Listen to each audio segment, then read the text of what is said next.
Chapter 8. Worth a mention. I may not be so heavily involved in the game anymore, but my roots run deep in the underworld.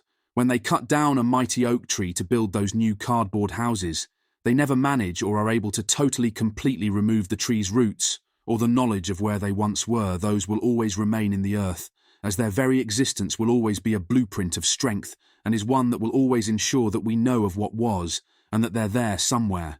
Crime and violence have been my life for over 40 years, and now that I'm in my 60s, and have taken a conscious step away from it all, I feel a kind of relief, like a heavy weight has been lifted.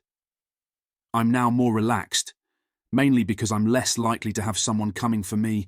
I don't feel like a bullet or a blade is so imminent now. More importantly than that, I feel like I can be closer to my family, be there to enjoy the moments that I might have otherwise missed, whilst keeping them all at a safe distance from both myself and my activities.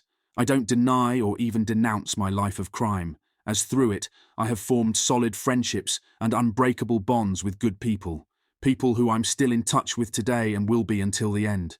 If I needed to, I know I can still count on certain old school chaps. They know that the same is still true of me too, and through this book I wish them safety, security and happiness. There's an old adage, way of doing things or more a code, that many live and are willing to die by, and there's some that also give claim that it doesn't even exist.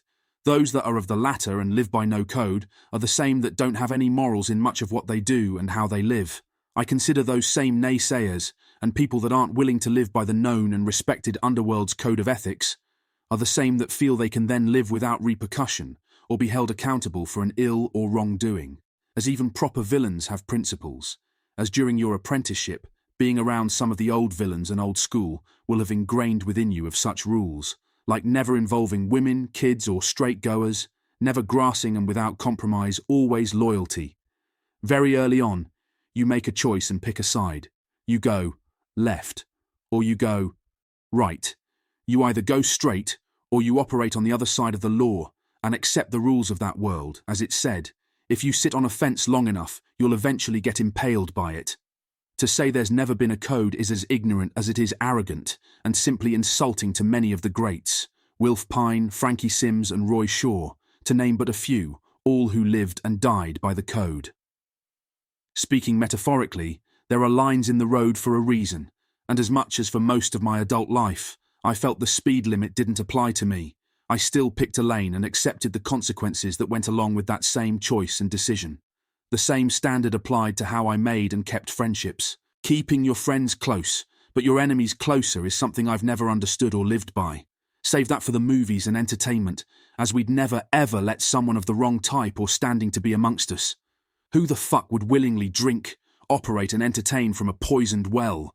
I'm a huge fan of history, always admired and had somewhat of a fascination with emperors and generals of old, and I can't think of a single one that in times of battle where a general would lead men whose modus operandi was one that lacked character but promoted cowardice and deceitfulness, or an emperor who gained any level of success, health and prosperity for his family and kingdom, whose counsel's advice was one based on dishonesty and an agenda that conflicted with the best interests of his master. The litmus test with those around me has always been on honesty and loyalty, and those that are within my circle are not just friends, they're family and they're for life.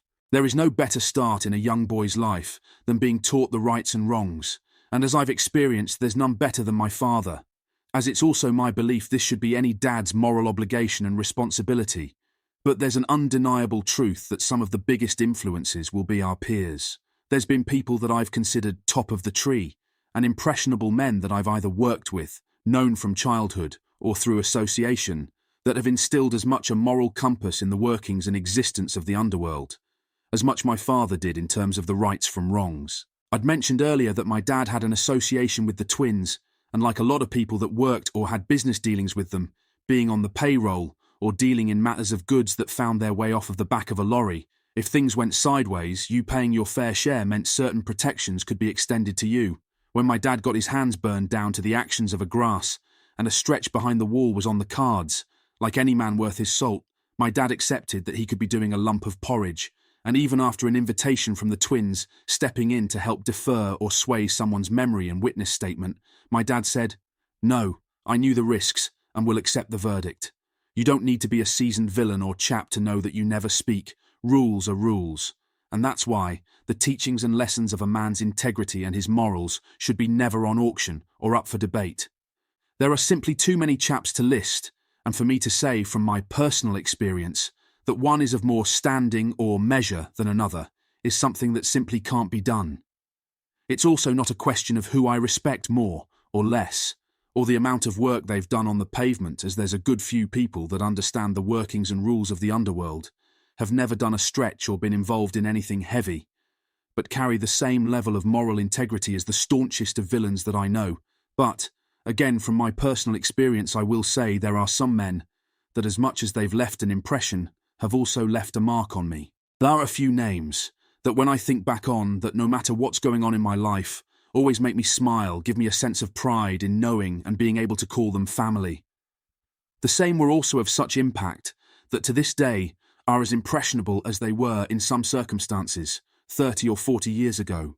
Back in the 90s, when I was managing scores of contracts for different types of security and door work, a man's ability in handling himself was an essential part of what he did, but also reliability, loyalty and respect was key to an overall level of success, as this would then promote and ensure the longevity, as it was as much about business as it was earning a pound note of what I did.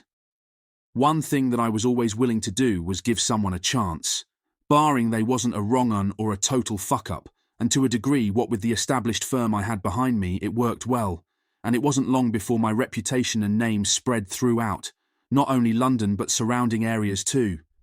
We were very good at what we did, and very strong, but with that success, there came times where there was always some that would simply try and take liberties, and as sure as I'm sitting here, as it did back then, it would be beyond mind-numbing how many would comfortably try and take the piss. With brawn there has to be brains, and with the sizable good earners on the books, and as you may have heard and as much as I've experienced, anyone can say they can run a door or be able-bodied enough to work in a minding capacity, but it takes a lot more than a pair of bulging biceps and a nicely pressed shirt to not only do the job, but also maintain a level of professionalism and reliability. And part of that same reliability and professionalism has to be extended to the same person who not only employs you, puts money in your pocket each and every week, but also extended a hand, allowing you a seat at the table. I couldn't tell you how many people who I'd taken care of, not only consistently, but better than most, if not all, with weekly paychecks for security work, taken both them and their misses out, or girlfriends and family, never allowing them to put their hand in their pockets once, making sure they all had a good night out, only then to be treated with contempt. But as proven, true loyalty isn't based or measured on a contract or a price, as I always carefully picked the type of venue, people and place I'd do business with, and it'd always be with the preconceived thought that they and the venue was reliable, and one that had proved they'd wouldn't be more trouble than it was worth. So, when I got to hear from trusted clients that they'd been approached by the same people I'd given an opportunity in earning very good money, had very foolishly tried to either undercut me in price or nick the contract behind my back, learned very quickly that there can only be one head at the end of the table, and another person's reputation won't help you when you stray from the pack. It was a big change from the football days of the 70s and 80s to that of clubland, the irony being there was no money or big earners and fighting with other football firms, unless you consider what was taxed by the under-5s as an income. But in terms of loyalty and integrity, the respect and trust with the terrace crowd was in some cases of more value than any door contract and had no price tag.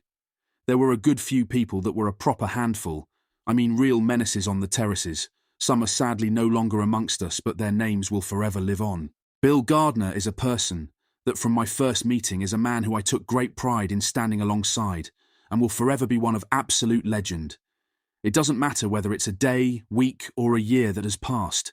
We can call each other on the phone or meet up, and it'd be a welcomed and trusted conversation that's based on a level of loyalty that started in my teens. And without giving away anyone's age, that's a friendship and an unbreakable bond that goes back some 50 years. Money to a degree can buy a level of reliability and dependency, as the best soldiers don't come cheap or work for free, but when you have a handful of men that when they are relied upon, and I mean you're really up against it, the very thin ice beneath you is about to crack, and it looks like this could be a bad one. Those same men with an unquestionable level of loyalty that fight and stand there, not giving an inch.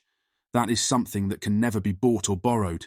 It's a type and level of camaraderie I've rarely seen away from my days at West Ham, or within any of the proper football firms.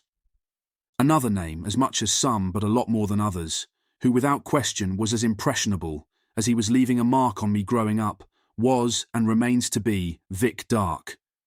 Vic, who I know won't mind me saying this, is marginally older than me, but the authority, weight and standing he carries is one of the best representations of the old guard I've ever seen, and I've met them all. I grew up with Vic, who as a rarity was a close and trusted friend, both at and away from football. Most of the people in my life were either friends at OR away from the football crowd. Vic was a package deal.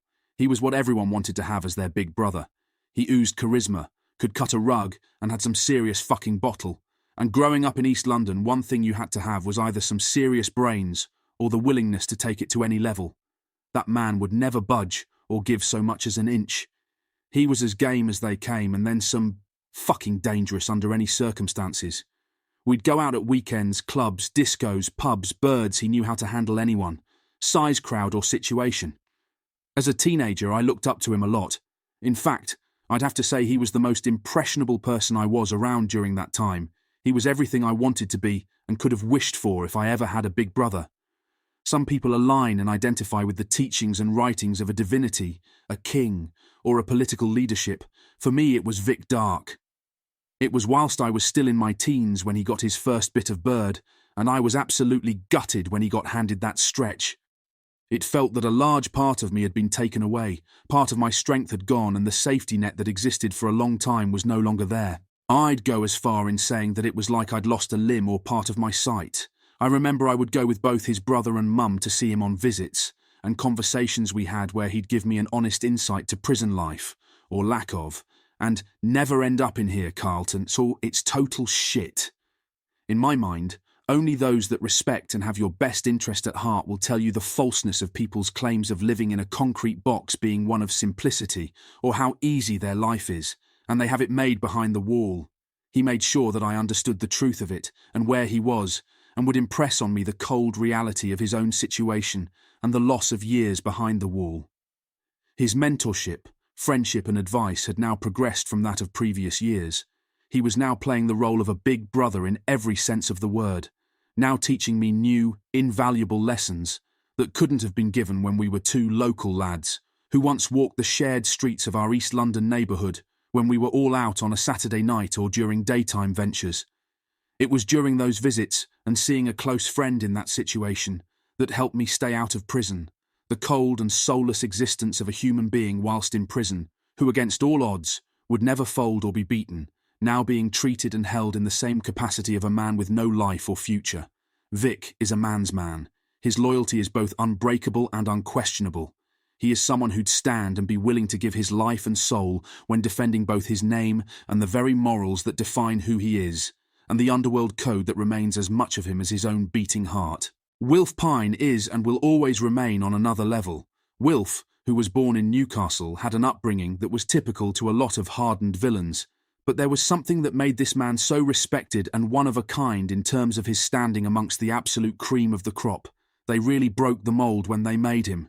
He simply was one of a few and a rarity in terms of his scope and ability, not only as a businessman, but a chap at every level of the criminal fraternity.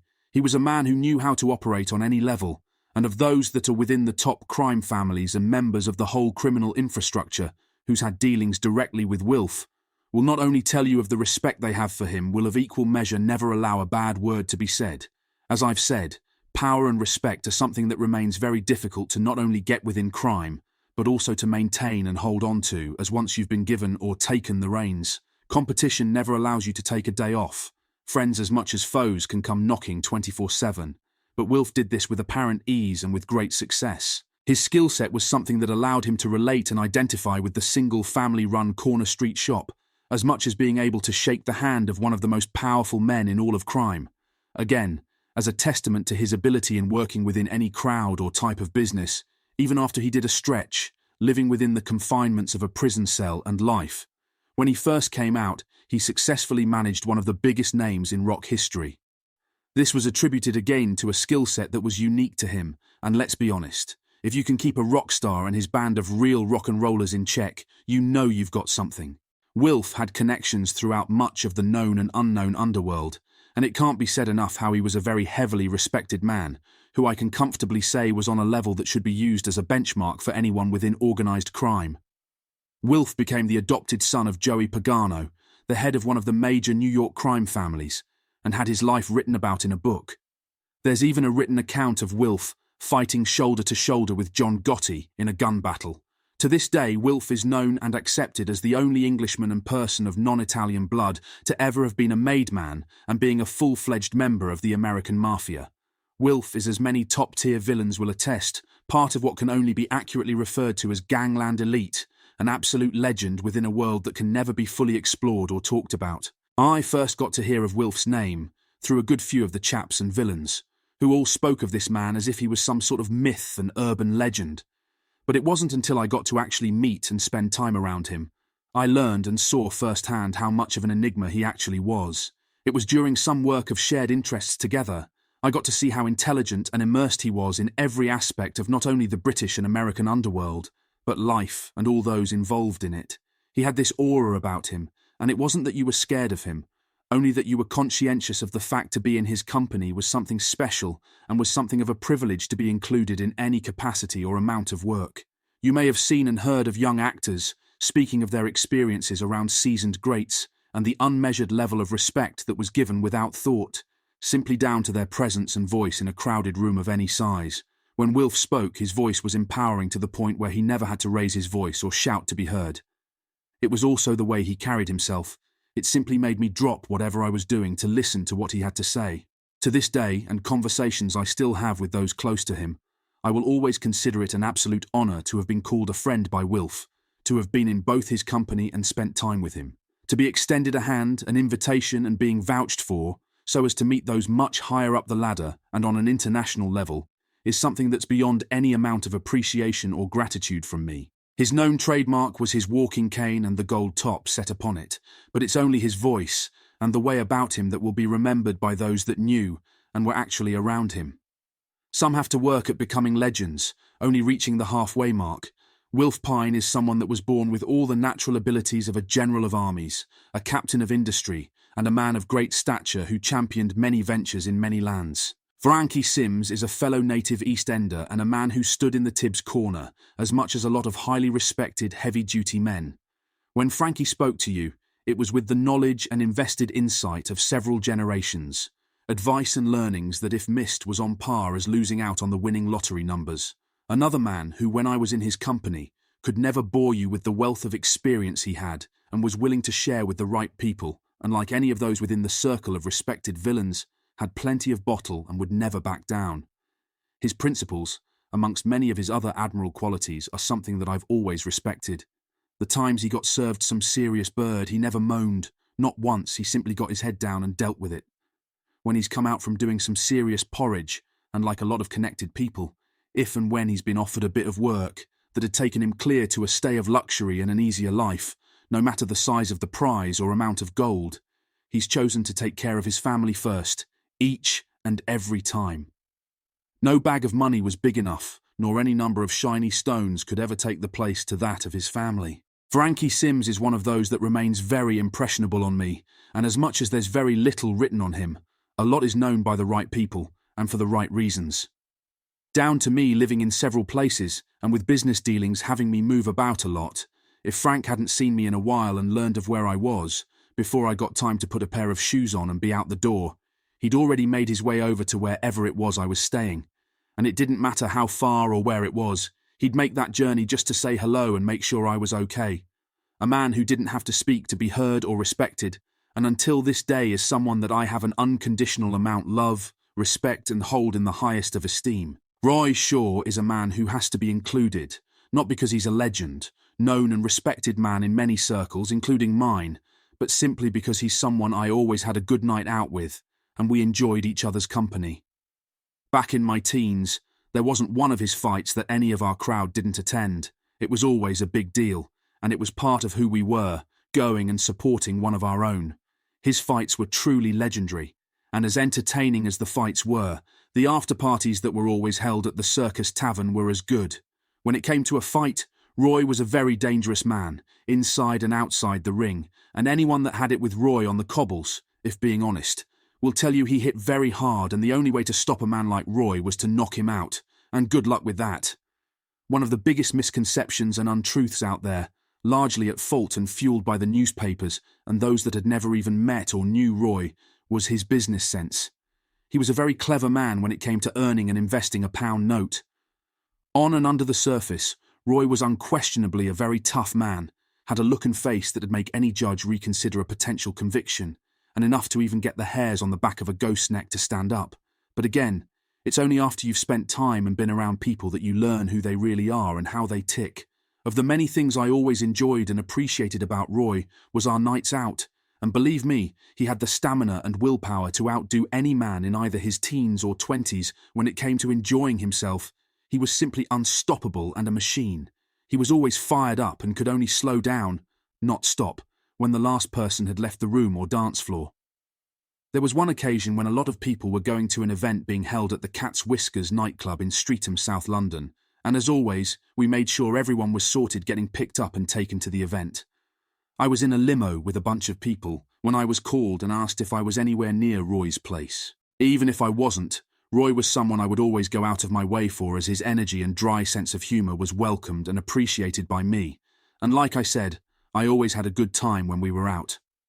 As we pulled up outside Roy's place in a leafy suburb of Essex, he came out and climbed in.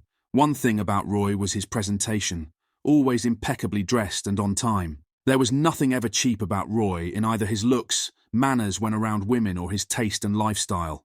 As soon as Roy climbed in the limo, he made a beeline straight for me, and no sooner had Roy sat down next to me, he looked around him and said, "No disrespect to anyone here, but I don't know any of you, only Carlton, and he's my friend. So I'll only be speaking to Carlton from here on out, okay?" No one was going to argue, and if I'm being honest, I took this as one of many compliments I'd gotten from Roy over the years. But as soon as we started driving away, one of the lads brought out the party favours, and with that, Roy jumped right in with, "Oh, I'll have some of that." Both the situation and Roy had gone from 0-60 in a matter of seconds, and the stern but calm nature of a man who just seconds ago made it clear of his need for privacy and space, well, that was now completely out of the window. What unfolded was the beast and party side of Roy, and for all to enjoy.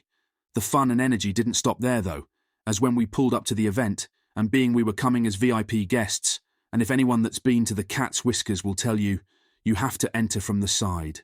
Before any of us could get up the steps and knock on the heavy reinforced door, Roy was bouncing and leaping up the steps, hitting the door, that only allowed the person on the other side to assume it was either the Hulk, a police battering ram, or a hurricane trying to enter with full force. Now to most, when entering a building or an event, and if there's a door placed in between you and gaining entry, it's accepted it's been put there as an obstacle or a barrier, but not to Roy. As soon as it opened, with the inconvenience of that same door stood a mountain-sized bouncer now in his way, Roy was instantly fired up. It was like a switch had been pushed, and it was pure fireworks. He was as ready to go as if he was fighting at the event himself, and believe me, even in his 70s, Roy was someone that still had a lot of power and was a handful. Quickly calming the situation and leading Roy in, I accepted Roy was of mind and had it in his heart that he was here for a good night, with me and whoever else was along for the ride, and he didn't want it spoilt or slowed down, no matter the number of steps leading up to the entrance, the size of the door, or lump on the other side of it. Roy was as staunch as they come and game right until the end, a fearless man on every level.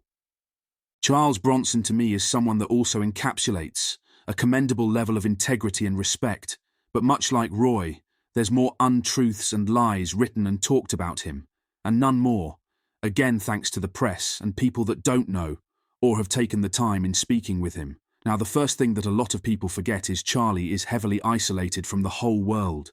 So much of what he hears is via mail or message. So, when he puts a lot of trust in someone, only then to hear that he was let down, taken advantage of, or spoken ill about, being that he has always extended his hand, done a lot for people, many that wouldn't help him in the same way he has them, he takes it very personal.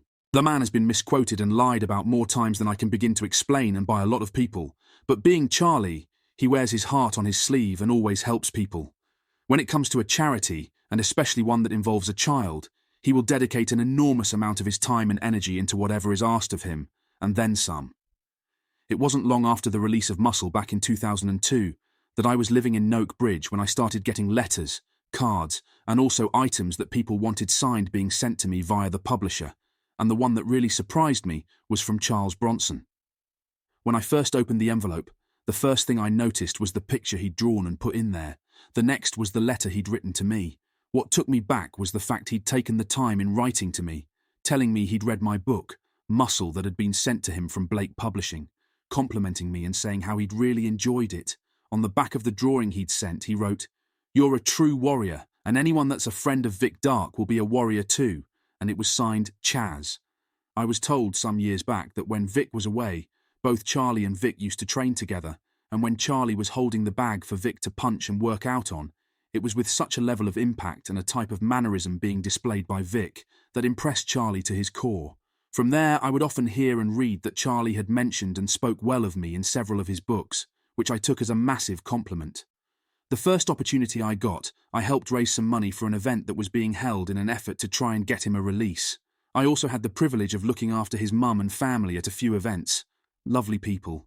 Ferris is a man who, as of yet, I've not had the pleasure of meeting, which is surprising being we have mutual friends and business associates, but from the people that I'd consider very high in terms of their credibility and standing in the criminal fraternity all speak very highly of Paul.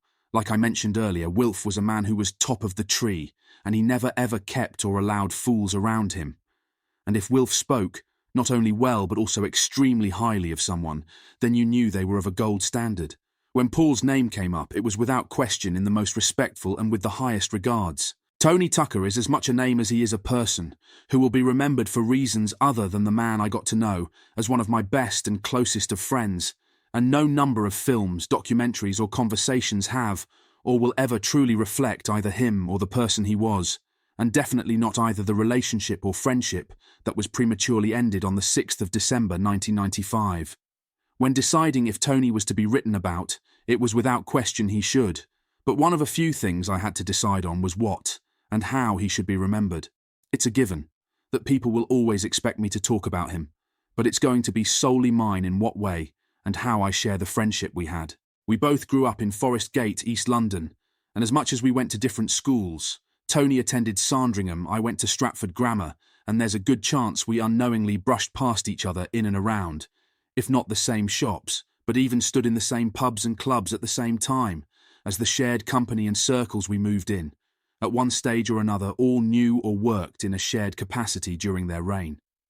It wasn't until a chance meeting at an after-party at Epping Country Club back in 1990 that started what was a simple introduction and conversation and the sharing of some pretty potent Jack and Jills that then led quickly to a very strong friendship.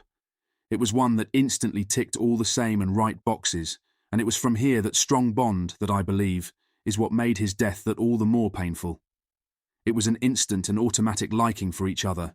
We really were two peas in a pod, like the most mischievous boys sat next to each other in the same class, and no matter how many times the teacher separated the two, they would still defiantly find ways in communicating with each other across the classroom, and their efforts and success at being the schoolboy class jokers could be heard by the consistent giggling.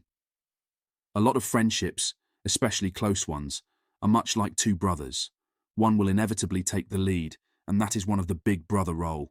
The other will as much follow as he will stand beside him. Like a mechanic and the oily rag, each knew their role. Except with Tony and I, we shared the roles and platform, and it was never a competition between us. Every conversation and plan simply complemented each other. We shared so much in terms of our personalities, likes and social interests. Everything from food, drinks, a lot of the same mates in the areas we'd visited separately over the years. With Tony, it felt like I'd found a brother who'd been separated from me at birth.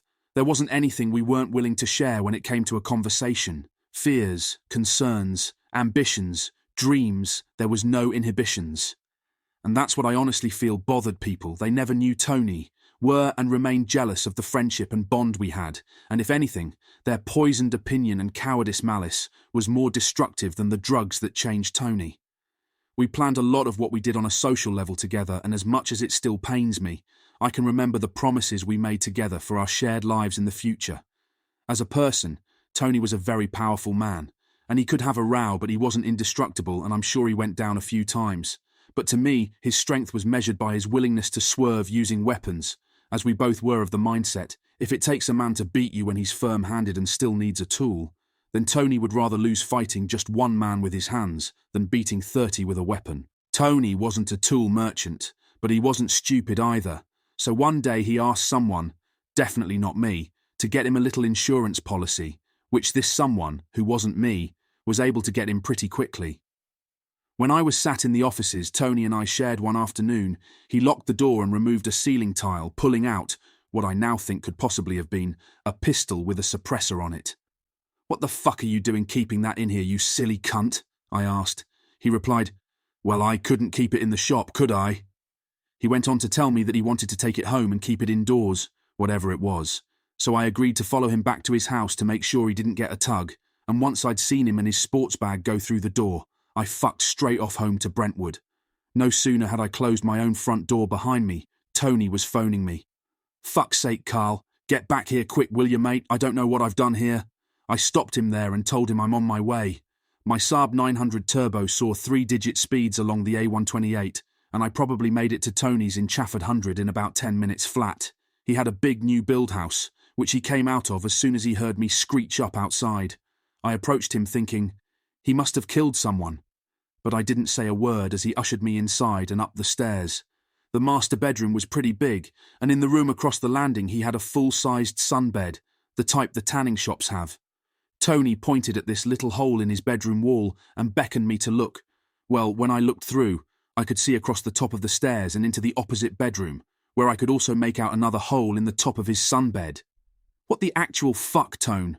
Are you starting up a peep show now?" I inquired, as I turned in disbelief to investigate this hole once more. He explained that whatever had made the holes missed his missus, only because she was laying down on the sunbed. Had she stood up, the scene would have been very fucking different. There are plenty of absolute morons out there that can't be trusted with so much as a butter knife, never mind a decent bit of equipment, but this was a clever man stood before me. I couldn't believe what he'd managed to do, but he just wasn't that way inclined. He didn't have the first clue how to handle the thing. I advised him of a few basic principles, shall we say, including a few do's and lots of don'ts. We had to get a plasterer around to fix the walls discreetly, and I took the piss out of Tony for many months to come about that incident. What would typically take a lifetime to build in terms of trust, good memories, and an unprecedented number of laughs, we accomplished in those years, and he remained closer to me as a friend than a people from my childhood. I was at his side right up until the day I helped carry his coffin and lower him into the ground. And yes, to a degree, the Tony I knew did change as a result of drugs, but our friendship didn't, and as I did back then, I do today. I disagreed with him on a few things, but to me that's one way of measuring a friendship, and that's by a person's willingness to tell someone they're off with some of their actions, and I often did. What we had to say and had shared with each other was never openly expressed or was it written about, as back then we'd made lifelong plans. We never knew any different because as far as we were concerned, we were in it for the long haul, and to the end. I remember I'd always give him shit about his scruffy hair, and I never understood how a man who would go to such lengths and make great efforts in his appearance with nice clothes would then make no effort with his barnet. Tony was obsessed with the clothing brand Moschino, and it was on one occasion that I remember mimicking Al Pacino, who played Tony Montana in the film Scarface. But instead of saying, "Hello, my name is Tony Montana," I'd say, "Hello, my name is Tony Moschino," in the same Cuban-American accent. I had all sorts of nicknames when I used to dig him about the state of his hair. One in particular was Wiggy. There was one year that we'd all agreed that we were going to meet at a pub and have a drink with a few people. Not long before, I'd gone out and brought a mannequin's head and fitted it out with a wig. I even had the wig styled, if I can even use that word, and cut to the same length as Tony's. I then had the wig placed on the mannequin's head and wrapped in the box. So, when Tony arrived with some of his doormen and employees, I insisted he open his present before we all got on one. The look on his face and his reaction was comedy gold when he saw it. He fucking loved it. He was absolutely pissing himself. As we all were, and it's these funny times and memories that have been bittersweet for me, in helping me remember a man who was thought and portrayed to be an outright menace and spiteful bully. But to me, Tony was, and will remain to be someone that I shared my life with, and I'll always remember him and the good times, more than the bad. Those laughs and the shared sense of humour that we had, I'll always keep as one that only we knew and understood.